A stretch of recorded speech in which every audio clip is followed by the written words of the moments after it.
Welcome to the dietary debate of the decade.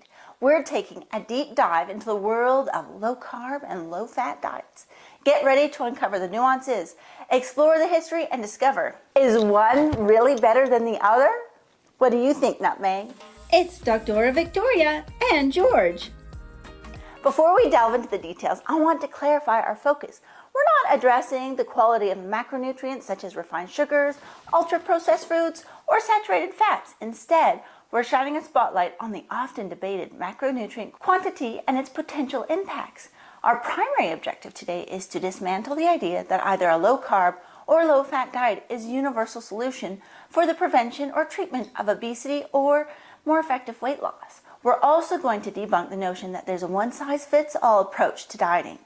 Let's begin by acknowledging that each person is unique. What works wonders for one individual might not yield the same results for another. The key takeaway is that dietary success is about personalization, not prescription. To better understand how we arrived at our current dietary landscape, let's journey back in time. From the 1916 recommended caloric distribution, discussing milk, meat, cereal, vegetables, added fat, and added sugar. In 1943, the Basic 7, which likely reflected the ration coupons of the time. Vegetables, fruits, starches, milk, meat, bread, cereal, and butter. In 1956, there was the Basic 4, veggies and fruits, milk, meat, and bread and cereal. In 1979, there was the hassle-free 5-food group. There was a food wheel in 1984, and then to what's familiar to most of us, the food pyramid of 1992. So our dietary recommendations have evolved significantly. In the 1970s, there was a bit of a tiff between the scientific community and politics, where the politicians wanted to share some guidelines, but there wasn't actually enough data to back it up. Here, the McGovern report recommended reducing fat, cholesterol, and refined sugars while emphasizing complex carbs and fiber, which overall were actually decent guidelines. When it comes to low-fat diets, many assumptions were based on associations, hypotheses, and individual success stories. But as we know, real-world results don't always mirror these assumptions, and a lot of the recommendations were anecdotal. Now, the spotlight shifted to the emergence of low-carb diets. Think the Atkins diet, South Beach diet, keto diets. Some believed that if the low-fat approach fell short of expectations, the opposite must hold true. Yet, the evidence supporting this shift had its own limitations.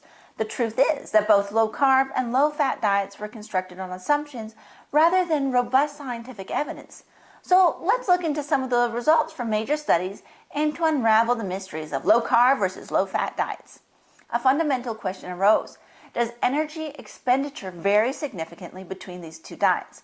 One study suggested that very low-carb diets could trigger a significant increase in energy expenditure, but how the results were presented were a little bit sketchy, and they pushed a narrative that wasn't necessarily there.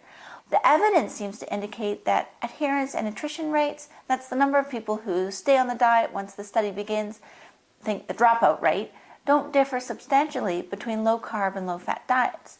When we examine the impact on comorbidities, it becomes evident that neither low-carb nor low-fat diets hold a clear advantage. The truth is that neither approach is a silver bullet for mitigating obesity-related health concerns. So where do we go from here? And I know that sounds like a bunch of nothing answers. The answer lies in the realm of precision medicine, and that's where our research is going now. Precision medicine entails identifying factors that predict how individuals respond to specific diets based on their genetic makeup, behaviors, and lifestyles. This tailored approach acknowledges the diversity of human physiology and genetics, so if there's a way of eating that is helpful to the body and sustainable for the individual to stick with, that's likely the way to go. One critical point worth emphasizing is that the only time we really could recommend a low-fat diet over a low-carb diet is if we have specific lab values, particularly for HDL and LDL. These are kinds of cholesterol. If there is low HDL, this is the good cholesterol, it's good to have in higher levels in the body, a low-carb diet can help improve it. If there is a high LDL, this is the bad kind of cholesterol, a low-fat diet can help. In all other cases, claims of dietary superiority are speculative at best, at least for right now. So let's delve deeper into what low-carb diets actually mean. We categorize them based on the percentage of carbohydrates in our daily intake. A low-carb diet includes moderate carbohydrates, where carbs are 26 to 44% of the overall dietary intake. Low carbohydrate diets, 11 to 25%, low carb, is 5 to 10% and ketogenic is less than 5%. A low-fat diet is fat amount 15 to 30% of the daily caloric intake. Very low fat is less than 15% of the daily caloric intake. And when there's a low-fat diet, it usually means that it's a high carbohydrate diet and vice versa. Do you remember our history lesson from earlier and those diets that came about? The trend towards low carb, Atkins, South Beach, ketogenic. These diets often involve severely restricting carbohydrate intake to induce a state of ketosis. The South Beach diet was relatively balanced, emphasizing proteins, healthy fats, unrefined carbs. Similarly, the Atkins diet introduced phases, gradually introducing carbs while maintaining a focus on protein and fats. That's fine, but it doesn't mean it's the best way to lose weight. The data just isn't there to say that way is better than any other. That being said, we do use ketogenic diets for rapid weight loss before surgery.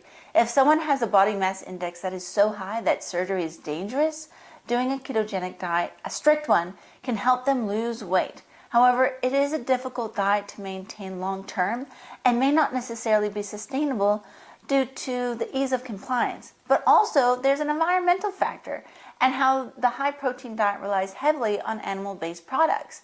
And however you feel about that, overall, it is a better option. Choose more plant-based sources of nutrition as well for greater nutrient variety. As we conclude this journey into the intricacies of low-carb and low-fat diet, let's remember the understanding that dietary macronutrients is an evolving process. The landscape is complex, and there's still a lot that we're uncovering. But thank you for joining us today, our healthcare team. We hope that you'll join us next time. Bye-bye.